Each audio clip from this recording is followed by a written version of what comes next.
নতুন শহর, নতুন ঠিকানা। 7 বছরের রূপক তার বাবা মার সঙ্গে শহরের এক প্রান্তে পুরনো দোতলা ভাড়া বাড়িতে উঠেছে। বাবা সরকারি চাকরিজীবী, মা গৃহিণী। বাড়িটা বেশ পুরনো, লাল ইটের, কাঠের সিঁড়ি আর দেয়ালে পুরনো ছবির ছাপ। রূপক খেলে খেলেই বাড়ির পেছনের ছোট বাগানে যায়। হঠাৎই সে দেখতে পায় এক বাছা ছেলে, তারই বয়সী, কোনো দিক থেকে এসে হাসছে। তার চোখ দুটো যেন অদ্ভুত, ম্লান।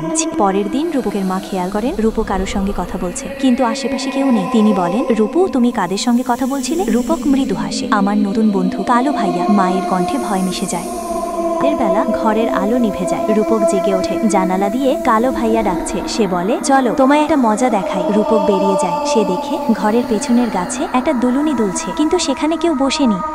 পরদিন দুপুরে রূপককে পাওয়া যায় না। অনেক খোঁজাখুঁজি পর দেখা যায় সে বাগানের নিচে একটা গর্তে লুকিয়েছিল। হাত আর মুখে মাটি মেখে একটানা বলছে, আমিও মরে গেলে কালো ভাইয়ার মতো হব। সবাই স্তব্ধ। বাড়িওয়ালা এক বুড়ো লোক এসে বলেন, এই বাড়িতে অনেক বছর আগে একটা বাচ্চা ছেলে মারা গিয়েছিল। তার নাম ছিল রাজু। সবাই তাকে কালো ভাইয়া ডাকত। খেলতে খেলতেই গলায় দড়ি লেগে শ্বাস আটকে যায়। মায়ের গলা শুকিয়ে যায়। রাত বাড়ে, জানালায় টোকা পড়ে। মা চোখ খুলে দেখেন রূপক দাঁড়িয়ে, চোখ দুটো ফাঁকা। তার পেছনে ছায়ার মতো কালো ভাইয়া দাঁড়িয়ে। একজন তান্ত্রিক ডাকা হয়। সে বলে, ওর সঙ্গে রাজু রাতা লেগে গেছে। তাকে শান্তি না দিলে ও আর রূপককে ছাড়বে না। সে বাড়ির বাগানে পূজা শুরু করে, ধূপ, কালী মন্ত্র আর রূপকের পেছনে কালো ভাইয়ার রাগান্বিত আদা। পূজার শেষে রাজু মানে কালো ভাইয়া ধীরে সামনে আসে। তার মুখে দুঃখ। আমি শুধু একজন বন্ধু চেয়েছিলাম। তার চোখে জল। তারপর ধীরে ধীরে মিলিয়ে যায়। রূপক মূর্ছা যায়। পরের দিন সকালে বাড়িটা শান্ত। রূপক আবার হাসছে, খেলছে, কিন্তু শেষ দৃশ্যে জানালার বাইরে কে যেন হালকা হাসছে। ফ্রেমে ধীরে ধীরে ম্লান কালো চোখ।